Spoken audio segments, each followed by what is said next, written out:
Hey there guys, I'm back to another video. Today I'm here to talk about the 10 games I want to play within 2024. Now, originally I was going to have it be like my most anticipated games of 2024. I was gonna, do like obviously the voiceover, have a script with it and everything. But I caught COVID and I'm still a little sick from that. So I don't really have time and I don't want to delay this video any longer than it already is to talk about the 10 games that I want to play within 2024. So I'm going to just go off the top of my head. Sometimes I may not know exactly what these games are about, but I'll try my best to describe them and sort of give you guys an idea of what's happening. And I'll obviously throw in the gameplay and stuff like that as I'm talking about the games. But yeah, so let's talk about the first game here, which we don't know it's coming out this year. So this is like my number 11 game, if you will. I still have 10 other games I want to talk about that are confirmed from this year, that are confirmed for 2024. The first game is Dragon Ball Sparking Zero. So if you guys know me, you know I love Dragon Ball Z. And on top of that, I grew up with the Dragon Ball Z Budokai series, including Tenkaichi. So to have a sequel to that, Budokai Tenkaichi 4, now named Sparking Zero, come to next generation consoles, the PS5 and the Xbox Series X/S, it's like, okay, yeah, I'm on board. Like, that sounds hella exciting. They've been developing this game for 5 years now. This is something that I think Dragon Ball Z fans have been wanting for a very, very, very long time. And for them to finally bring this to us, I think that this is going to be exciting. It's going to be great.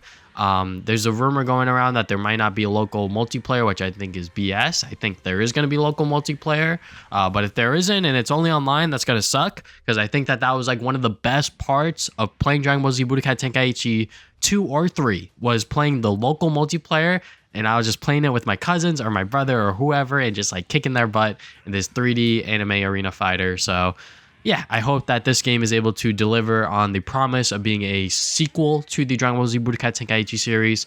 Because, if they need to release it within 2025 or even 2026, take your goddamn time. Make sure that the game is good. That's all I'm really asking for. But yeah, very, very excited for that game. So now let's talk about the 10 games that I'm actually looking forward to that are coming out confirmed for this year as of right now. So first up is The Last of Us Part 2 Remastered. Now, obviously, the meme's going around that Naughty Dog needs to do something else that isn't Last of Us related, which I 100% agree with. But as someone that has really been impacted by The Last of Us Part 2, not just because it was a technical masterpiece, but also it was a very controversial game when it came out. And I think that it really motivated me to get back into content creation during that time. And I was like, okay, yeah, like this is a very interesting game that literally everyone has a opinion about. No matter who you ask, someone's going to have a slightly different opinion on it, whether it's the story, the gameplay, whatever it is. Like there's something up with this game that everyone just cannot agree with. Everyone thought the game was going to be 10 out of 10s, perfect all across the board. And then it came out and it was like, okay, yeah, like this is something different. But going back to the remaster, we got a new roguelike mode where you could play as multiple different Last of Us characters within that universe that have never been playable before. Obviously, the enhanced graphics, the improved performance, all this other stuff. So is that stuff going to be worth it? I don't know. I'm going to be checking it out for a review. I'm going to be doing the $10 upgrade. I've never done one of these like from one console to another upgrades. I've never done this before, unless it was free, obviously. But I've never paid for like a digital upgrade or anything like that. But I'm glad Naughty Dog is offering a $10 upgrade to players, especially because the game is going to retail for $70. Like if you don't own the previous Last of Us 2 on PS4, you're going to have to pay $70 for this new PS5 version, which is a little dumb, a little silly. But hey, you know what? That's how they want to get their money or whatever. So I will definitely buy that version later on when it gets cheaper, because it seems kind of dumb for me to pay like $70 for the game that I kind of already own. So moving on from there, we got Another Code Recollection. This is a game that I don't know a whole lot about. All I know is that this is a remaster of a DS game and a Wii game, and they're putting it in this one collection. The Wii game never came out within North America, so that's like the most interesting part of it. And on top of that, it's a story-driven narrative about this girl trying to find, I believe, her parents or something like that. So like I said, I don't really know much about it. All I know is that it's a story-driven game from Nintendo that they published a while back. So I'm interested to see how this new remaster recollection is going to be. Another Nintendo game. We're going to have a bunch of Nintendo games on this list because they're really the only ones confirmed for this year. Another one that I'm looking forward to is Princess Peach Showtime. That is a new solo adventure featuring Princess Peach that is going to be awesome. Just having her wear a bunch of different hats and all these different gameplay styles, I think that's going to be interesting, but also could be a formula for a disaster. I don't know. But hopefully the game is able to deliver on this brand new solo adventure featuring Princess Peach. Another game that I'm looking forward to is Mario vs. Donkey Kong. This is a game that I have been or a series, I should say, that I have loved from Nintendo for like a long time. Like I really liked, I believe it was Mini Land Mayhem on the DS. That was one of the Mario vs. Donkey Kong games that I played. That was like the main one that I played. I did play the original back on Game Boy Advance. I bought that at Play and Trade for like $10 or whatever. I played it, I enjoyed it, but I don't think I ever finished it. Probably because it was very old and very janky, and my little kid mind, or maybe not little kid, but like 10, 11, 12 years old mind was just like, this game sucks or whatever. So hopefully this remaster is going to be able to introduce new players to the Mario vs. Donkey Kong series, and who knows, maybe we'll get more remasters or even more brand new Mario vs. Donkey Kong adventures, because this is a Mario spin-off series that has been neglected for a while now, just because they've been making a bunch of, I would say, mediocre titles as of late. So I think that this one, just bringing it back to the original and just remastering it for the Nintendo Switch, I think that that's going to be awesome. Another game that I'm looking forward to that is not Nintendo related is Suicide Squad Kill the Justice League. So this is a game that has obviously received a whole lot of flack ever since it was initially announced. At first I think people were pretty excited for it, including myself, because I love the Rocksteady Batman games. I think a lot of people have enjoyed those just because, you really feel like Batman, if you will. But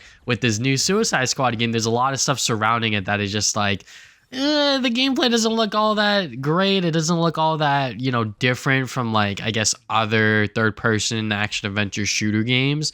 And then on top of that, there's a live servicey features such as the battle pass and all this other stuff. And it is cool that you're going to be able to play with your friends online, but like at what cost, if you will? Obviously early previews have already gone out for the game, and they've been kind of mixed for the most part. I believe IGN pretty much said that it was like uninspired, it was boring, and then I believe Game Informer was like, yeah, it's good, but it's like raising more questions as well in terms of like what the final game is going to be. So if you see this game bombing, I think no one will be surprised. But I honestly hope that this game does well, because I really do like Rocksteady, and I think that what they are making, they're passionate about, and they have all good intentions about it. It's just the way that the game has been talked about and shown to us has never been really all that great. Hopefully it is able to land on its feet. Will I be picking up day one? I don't know. It's $70, and I don't want to pay $70 for a bad game. If I could wait till Black Friday to check it out, then I will do that. But if it's good, I will check it out. Or if I have the extra $70 to spend on it, then yeah, sure, why not? Another game, we're getting back on that Nintendo train real quick. We got Luigi's Mansion 2 HD.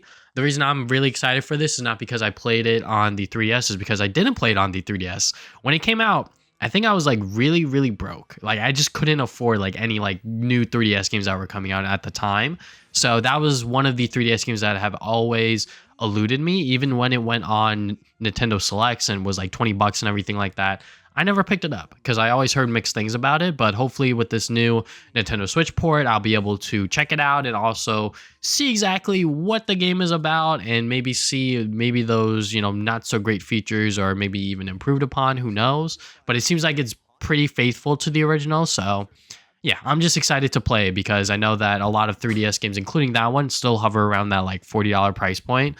Keeping on the Nintendo hype train, we got Paper Mario and the Thousand Year Door remake, remaster, whatever you want to call it. So this is another Nintendo game that I've never played because it is always goddamn expensive. Obviously, I could play it on emulation or whatever. I could always do that. But I always don't like doing that because I don't own the game. And if I want to own the game, it's like $100, to get it on the used games market, which is ridiculous, especially for a game that I may not even like. But with this new remaster, it's going to be $60 on the brand new Nintendo Switch, or maybe not brand new, but it's going to be out on the most current Nintendo console, and I cannot wait to play it. This has always been recalled as like the best Paper Mario game, the best Mario RPG, if you will. And I'm just like, okay, yeah, like I like Mario and Luigi. I like those RPG games, and I played a couple of the Paper Mario games. They haven't really wowed me all that much, but what is this one going to do different that is going to be like, okay, yeah, like this is the one kind of thing. So I haven't played Super Mario RPG yet, even though I have it on the Nintendo Switch. So hopefully I'll be able to play that before this new one comes out with A Thousand Year Door. But yeah, excited, looking forward to that one as well. Another game that I'm looking forward to this upcoming year, this is probably my most anticipated game of the year, honestly, is Penny's Big Breakaway. So this is from the same people that made Sonic Mania. Christian Whitehead and his team, they created, I believe, Evening Star is what it's called. And they're making a brand new original 3D platformer. Obviously it's different from what they've been doing for a while now with 2D Sonic, with the classic games. But now they're doing a whole 3D adventure, and Penny's Big Breakaway is like their game.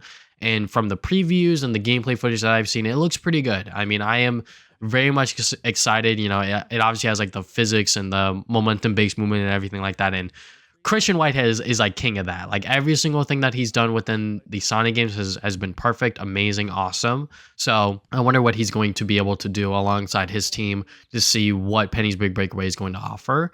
But yeah, I'm definitely looking forward to that game. And then another game that I'm looking forward to is Star Wars Outlaws. This is going to be, I believe it's described as a open world Star Wars game. I really like the Star Wars Jedi series. I have only played the first one. I have Survivors. I just haven't had the time to start it up yet. But with the whole, I guess, like renaissance of like new Star Wars games, I hope Outlaws is able to deliver on it. We don't know when it's going to come out within 2024, but I hope that when it does get a release date, that it is able to deliver on that open world Star Wars experience. And I hope it's not too long, because open world games, some of them tend to be really, really long. So I hope that this one is able to sort of give us an experience that isn't overstaying its welcome. And the final game that I want to talk about is a indie game. It is also another platformer, sort of like Penny's Big Breakaway, but not really. It's Rolling Rascal. This is a indie game that is it looks like Sonic, obviously. Like I love Sonic the Hedgehog, so for this game to look like a sort of 3D Sonic adventure, I'm like, okay, yeah, like I'm all in. The Kickstarter is going to start up soon, so I cannot wait to sort of back that project and hopefully that it gets funded and it comes out sometime later this year, or if not early next year. I don't care. Indie games could take as much time as they want, maybe not too much time, because obviously game development, you don't want to have people waiting too long because then hype will die down and all that stuff. That's exactly what happened with Suicide Squad. But with this game, it looks like it's going to be a lot of fun. I think that this is just going to be a really great, another sort of like successor to like Sonic and like the 3D space within indie games. So yeah, Rolling Rascal is my final game that I'm really looking forward to this year. But yeah, those are 10 games I'm looking forward to, and hopefully I'll be able to play that later this year. What are some games that you are looking forward to within 2024? Be sure to let me know within the comment section below. I hope you guys enjoyed this video. Thank you guys for watching. If you guys have not already, you can subscribe. I put new videos up on Saturdays. You can follow me on social media. I'm on Facebook, Twitter, Instagram, TikTok at TV Sonic Gaming, and you can check out my podcast called the Travis and Damien Podcast, and where we talk about games, movies, and anime every other week. And yeah, that is all I have for today. Thank you guys for watching this video once again, and I'll see you guys next time with more videos.